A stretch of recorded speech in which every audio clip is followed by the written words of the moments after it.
don't be afraid. Right? If I think about my career and career progression, I've taken massive jumps and leaps that I should have never taken and never had the knowledge to take. Like my first job in marketing being a CMO, like I should have never had that opportunity. Yet I did it and was successful. So don't be afraid to take personal leaps. With the brand itself, don't be afraid to be authentic to who you are and take shots. Don't be afraid to execute tactics that others may not be doing today for fear that they fall flat. I think fear is what cripples a lot of people and a lot of companies with their ability to reach their audience. Welcome to Threat Vector, the Palo Alto Network's podcast where we discuss pressing cybersecurity threats and resilience and uncover insights into the latest industry trends. I'm your host, David Moulton, Director of Thought Leadership for Unit 42. Today, I'm joined by Tyler Shields, a cybersecurity strategy analyst at ESG, entrepreneur, and advisor with deep expertise in security, cloud computing, and business strategy. Tyler has held leadership roles at companies like Traceable, Jupiter One, Signal Sciences, and Veracode, and he's well known for his insights into security innovation, marketing, and investment strategies. Today, we're going to be talking about an important but sometimes controversial topic, thought leadership versus echo chambers in cybersecurity marketing. The term thought leadership gets thrown around a lot in our industry, but is it always used correctly? Tyler argues that true thought leadership isn't just about repeating industry buzzwords or reinforcing the status quo. It's about presenting original ideas, fostering meaningful debate, and challenging conventional wisdom, even when that's uncomfortable. We'll also explore the dynamics of brand awareness and marketing tactics, using an analogy of a bathtub. Yep, I said it, a bathtub, to break down how strong brand awareness sets the stage for marketing success. And we'll look at some of the most successful marketing strategies in and outside of cybersecurity, including brands like Dollar Shave Club and the Savannah Bananas, to see what lessons we can apply to cybersecurity marketing. Finally, we'll discuss where cybersecurity marketing is headed in the future, how companies can stand out in an increasingly noisy marketplace, and most importantly, how they can build trust with their audience. Here's our conversation.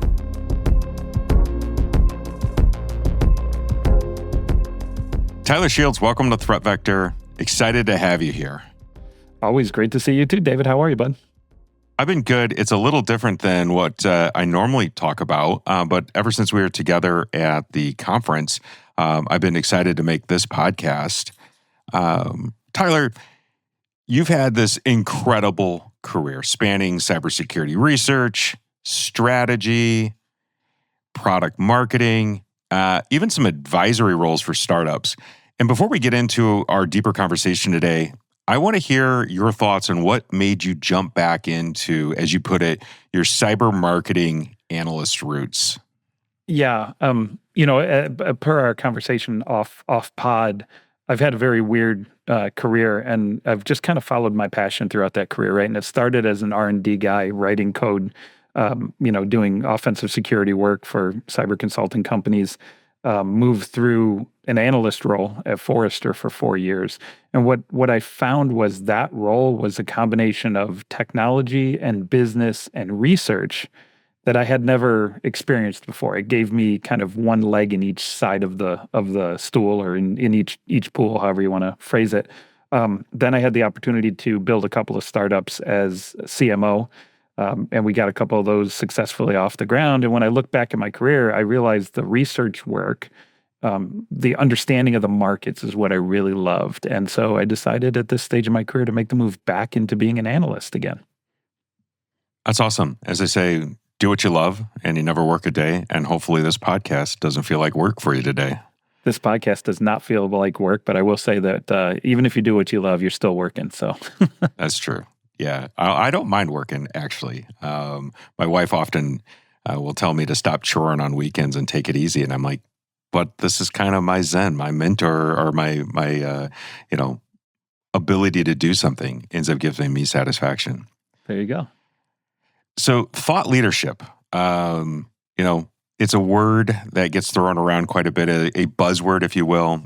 We hear it all over the place, but I think it is a meaningful term done right. I've actually written a memo on it when I got here to Palo Alto on what I think is and isn't thought leadership, because a lot of things that weren't thought leadership were getting tagged as thought leadership. But I'm wondering, what does that word mean for you? Yeah, it's an interesting question, right? Because you posed that question to me prior, and I had to put a little bit of thought into how I wanted to describe it because it's not just like, well, duh, it's this, right? It's kind of a gray term, which is why you're asking the question. To me, the key thing about thought leadership is providing value to the listener.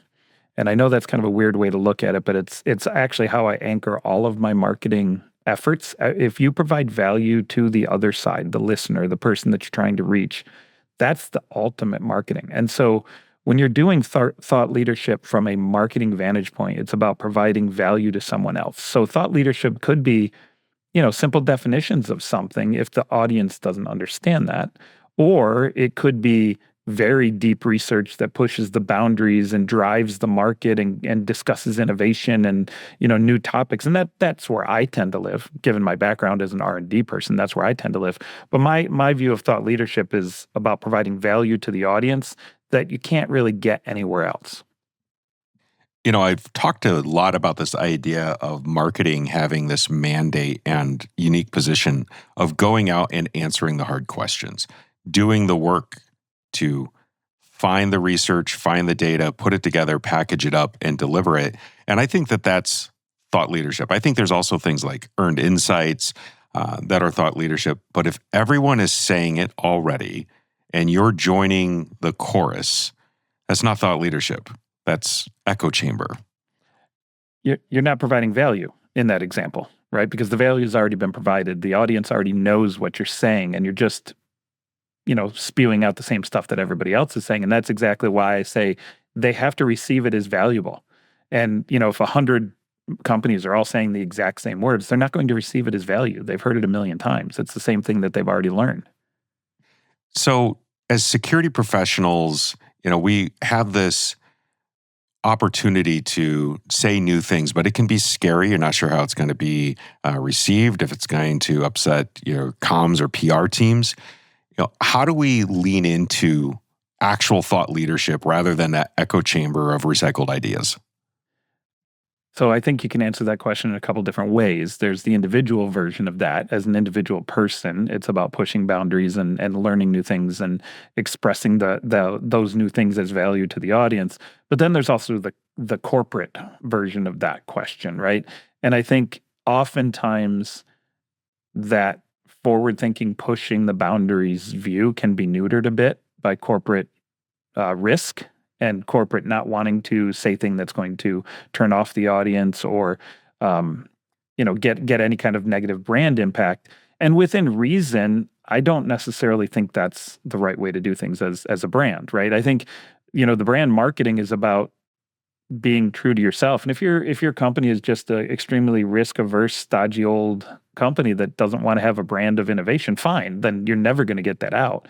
But I think most cyber companies want that forward-thinking brand, and so push the boundaries, right? It's okay to be wrong. It's okay to state something that may not be completely accurate. As long as you've done the research and you explain how you got there, people make mistakes. Companies make mistakes, right? And you can recover from that. Now, obviously, you can't go out there and say something that's like so horribly awful that it is irreparable to the brand. But I don't think anybody would do that anyways. So for me, I love to push the boundaries. I love companies that recognize their brand can help and back those pushes and become innovative and forward thinking.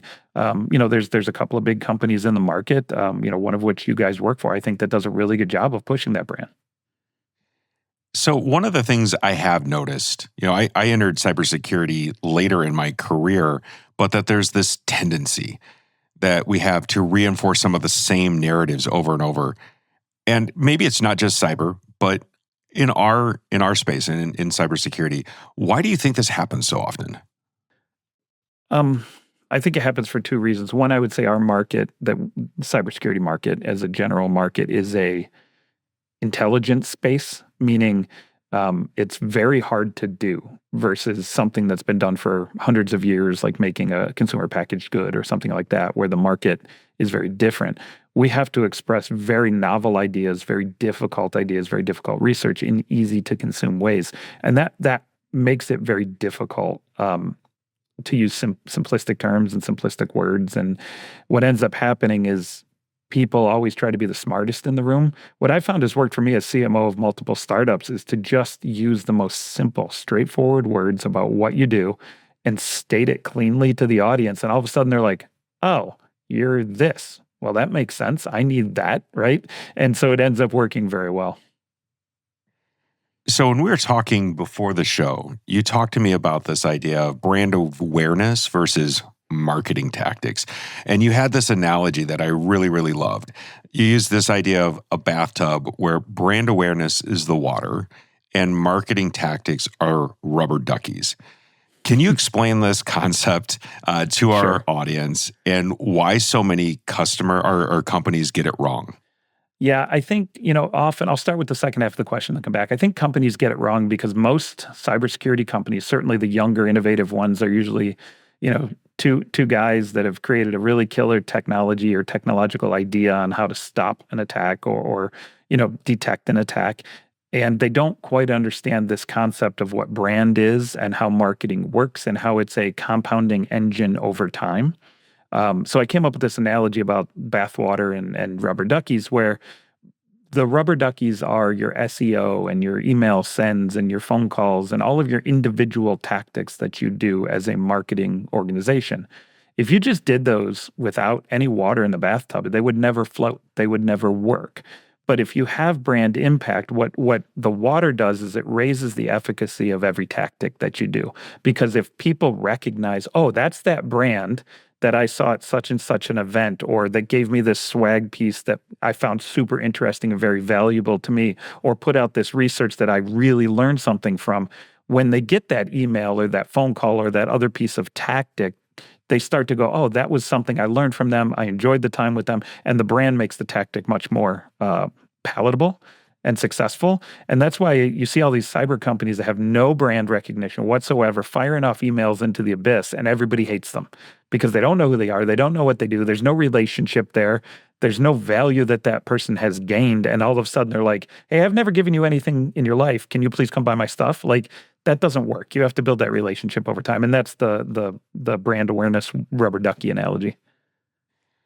So when you're thinking about getting the right balance of brand building efforts versus tactical marketing, I think that's tied to the maturity of your business and where you are in your market. But could you dive into that a little bit and maybe give listeners some of your thoughts on when do you want to go after brand? When do you want to go after tactics, and how do you get that balance right?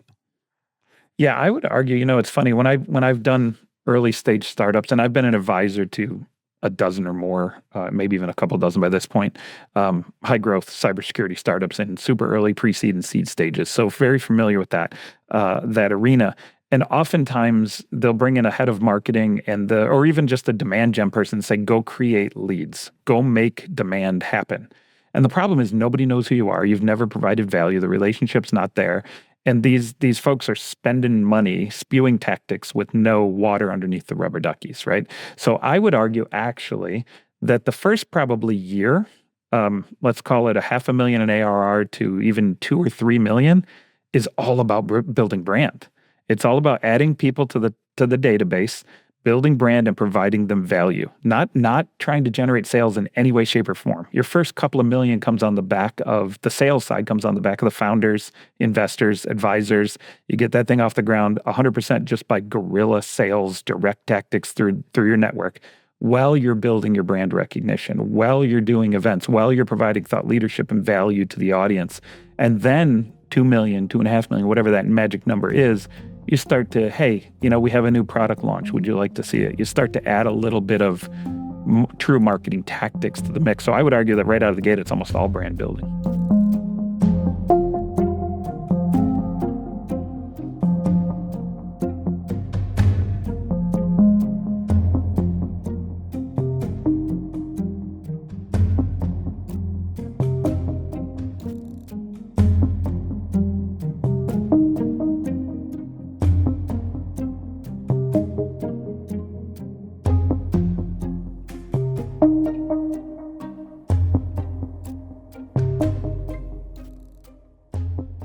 So let's shift gears a little bit and talk about some non-cyber marketing campaigns that I think are exemplary. There's the Dollar Shave Club from 10 or more years ago that still sticks in my head. You know, it went viral. It was part of the launch of that company, which eventually got acquired for something with $1 billion in it, I seem to remember. And then more recently, you've written about the Savannah Bananas. If you've not seen the Savannah Bananas, you need to hit pause now on the podcast, go check it out and come back. I think these are some really great examples of a different approach to marketing. And Tyler, what can cybersecurity companies learn from those two? You know, Savannah Bananas, Dollar Shave Club. Yeah, I think what's interesting about both of those, if I'm going to do like a Harvard Business Review case study on that, right, is the uniqueness and the attention to authenticity of brand.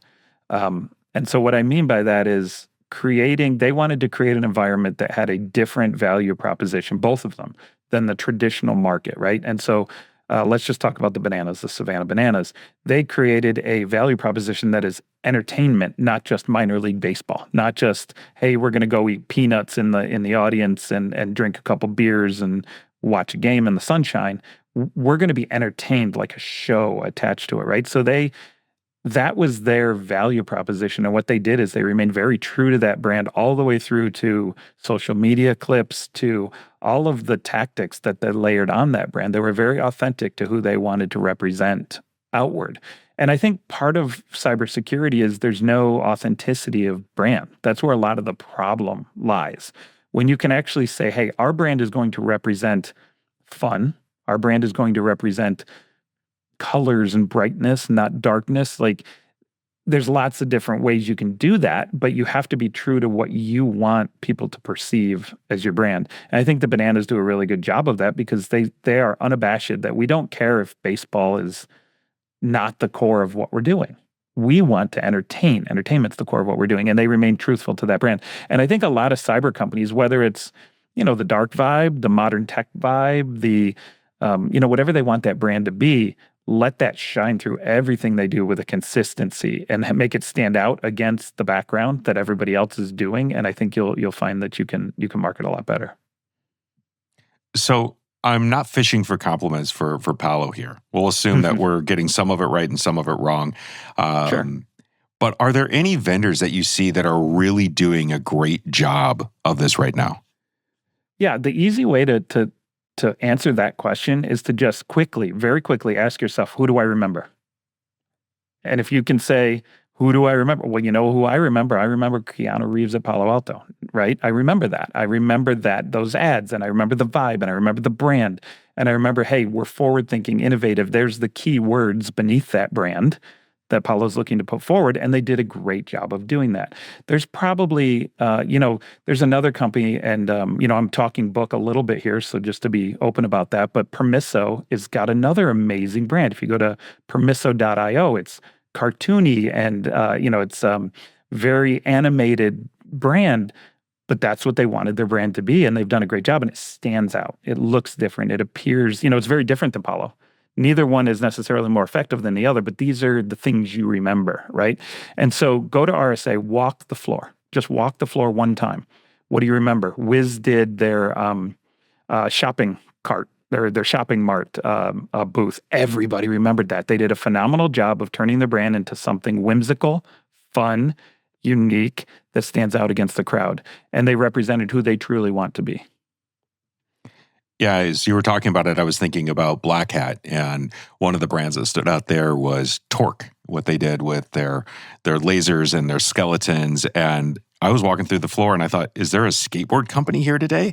And there wasn't, but there was a crowd. It drew people in because it didn't have the effect of put your thumb over the logo, can't tell what the company is. It was its own thing. And same with Wiz. But, we'd seen it before. And this, for me, Torque was the fresh one. On the floor. What's interesting about it, though, is you don't have to be gimmicky, right? Like, it can be gimmicky and it can come off gimmicky, but like sometimes just even like a refreshing take on, hey, we're the true company that provides true value in an easy to consume way, and then leaning in on that value prop very cleanly can stand out against noisy backgrounds, right? It doesn't have to be cartoony. It doesn't have to be a race car. It doesn't have to be whatever, right? But there's lots of different ways you can achieve it. But the key is being true to what you're trying to get through. So I want to go back to the Savannah Bananas for a second. Mm-hmm. I think that they are funny. I think they are really unique. And cybersecurity is often seen as this very serious field doing serious work. Do you think there's any room in cybersecurity for humor to lean into that a little bit more? I mean, as the podcast host who thrives on and loves dad jokes, is there a space for that here? Not only is there a space for there, I think there's a big opportunity for people to tackle that vantage point. So I created a podcast a couple of years ago. We only did 6 episodes before I decided to go back to corporate work full time and couldn't continue the podcast. But if you go watch that podcast, it's very much fun. I had big heads made of each of the hosts of the show, and we would joke and have a blast. And the banter was 50% of the podcast. It was just the back and forth between hosts who have known each other for 10 years working together to discuss a topic. So I think there's a lot of opportunity in cyber to stand out, again, by being true to who you are, whether that's funny or open or transparent. I think there's a lot of opportunity for that, and I wish I would see more of it. Tyler, let's look to the future a little bit. And we'll go 5 years, right? This feels like an impossible question, but we'll come back in 5 years, and if you got it right, gold stars for you. And if not, nobody will know.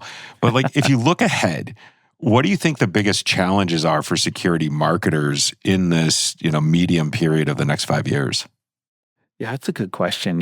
It's interesting. When I became a CMO the first time, I've maybe had 3 jobs in marketing.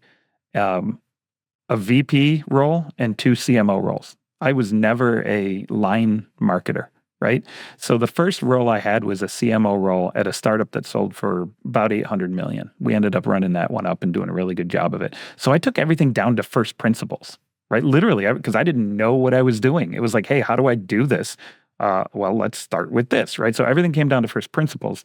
And what I ended up doing was pushing the boundaries. I was one of the first people who did a cabana at Black Hat. I was one of the first people, I think I was the first person or first company to give away Yetis when they were just coming out, right? Because they were like $30 a pop. And people were like, God, that's so expensive. I'm like, yeah, but imagine the value provided and the brand impact. So, I think the key thing is somehow staying in front of and remaining unique in what you're putting out and providing value in that unique way. And here's the interesting thing, I'm afraid to go be a CMO one more time because I don't have that newbie mindset where I can just do stuff that seems off the wall because I've never done it before, right? I'll talk myself out of it sometimes because that shouldn't work. As I've done it for 10 years, that shouldn't work. But in reality, it does. So I think that the trick is being very aggressive and trying things and letting things fly. So if you want to succeed in the next 5 years, I would argue that the CMOs and the cyber companies that let stuff fly and say, hey, we're going to be who we are and we're going to be the bananas, whether it's because they're funny or whether it's because they're super technical or whatever it is, but we're going to let it fly and we're going to let it rip. Those are the ones that are going to stand out. Will they be successful companies? Maybe, maybe not. It highly depends on the tech, the product, the market, and other things. But their marketing should be highly successful. I agree. I think that the moment that you move away from that authentic heartbeat of who you are as a company, what inspired you to do what you're doing, that shines through, and people see it, and they kind of have that ick factor, and it's hard to recover from that. Absolutely. Trust is, I think it's everything in cybersecurity, right? The second you lose your ability to have trust, it's game over. What are some of the biggest mistakes you see companies doing when trying to establish that trust or that credibility?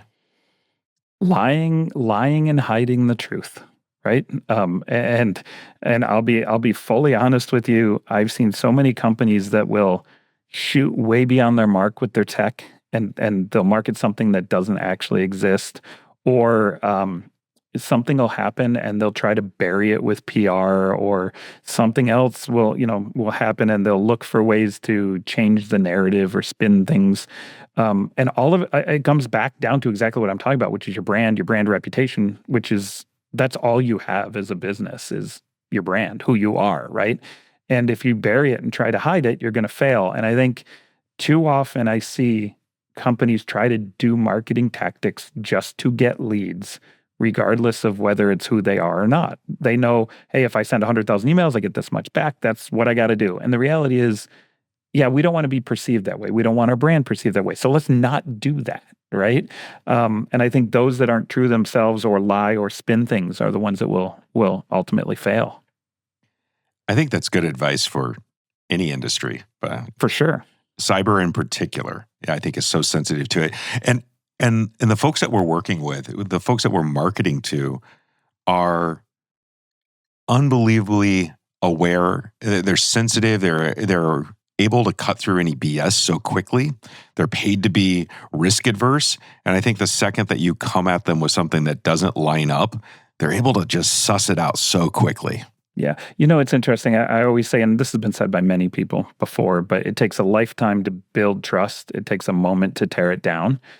But here's the interesting thing. What does that result in as a company? It results in risk-averse plays because they're afraid of that moment of tearing it down. They're afraid of doing that one little thing wrong that's going to rip their brand to shreds, right? So what I recommend is don't be afraid of that. Don't be afraid of it being ripped down. As long as you're truthful and honest and show your values, it won't be ripped down. You can make mistakes and not have your brand destroyed, right? And sure, there's certain mistakes you can never make and that you can never recover from. And you do have to be risk averse to those. But the bulk of things that I think CEOs and boards and company leaders are afraid of aren't going to hurt the brand. Let it rip, right? Have a shot at it. Take more risks. So one of the things that I've noticed as a consumer of different products is that when a company stumbles, it's the moment that they choose to recover from that stumble that impresses me, right? Like the initial delivery didn't happen as expected, but they came through and corrected it and did it in a way that was genuine. And I'm a believer in that company because I'm going, look, I don't need you to be perfect, but I don't need you to assume that a stumble and then blame me is okay. And I think what you're saying here is like, don't hedge for the sake of not making any mistakes, because that in fact is the risk. You won't Correct. stand out. You won't be authentic. It won't work if you try to operate that way. That's 100% a great way to put it, right? Don't hedge. Take your shot. And if it misses, that's most of the time going to be okay, right? Obviously, you're not going to shoot 90 degrees off target, right? But if it misses 5% either way, 10% either way, just say, hey, we missed it. That storyline sucked. Sorry, guys, we're going to go back to the drawing board. Like, people appreciate the authenticity. So you've worked across product strategy, marketing, as an analyst. And that unique set of experiences and the time that you've put into them, the difference that you've had in each role, I'm wondering if you knit those together and you were able to give a big piece of advice to somebody who wants to be a security marketer. I often talk to marketers who want to get into security and they struggle with it or they don't know where to start. What would you say to that person who's got that idea in their head that they want to join this awesome industry? Here's where you start. Here's what you do. Yeah, I love that question. It's a very, very difficult answer because I can come up with a lot of recommendations for that person. I think the number one recommendation is to surround yourself with people that augment what you're capable of. So, for example, when I built Signal Sciences, I knew at that point I was very product centric and was raw on the marketing tactics side. So what did I do? I hired people that knew marketing tactics very well, Later on, I was much more focused on the product marketing side of it as a PMM and needed, press, needed social media. And so focus on what you are capable of. Surround yourself with the right people. And if you're trying to break into cyber and you don't know anything about cyber, your first hire should probably be a very technical PMM who knows cyber intimately and can help you with that gap in your learning. And you'll get there, right? Spend the time learning and you'll get there. But that's where I would focus. Tyler, thanks for this awesome conversation. I really appreciate it. I love the analogy of the rubber duckies in the bathtub and those straight shots that you had on being authentic, telling a real story, and just being true to yourself as a brand in this space. I think that's so important. Thank you so much for having me on, David. I love this conversation. And if anybody wants to reach out, I'm happy to get connected on LinkedIn and help folks out. Is that the best place to reach out to you, is on LinkedIn? Yep, absolutely. Connect with me there. Say you saw it on this show, and I'll definitely connect with you.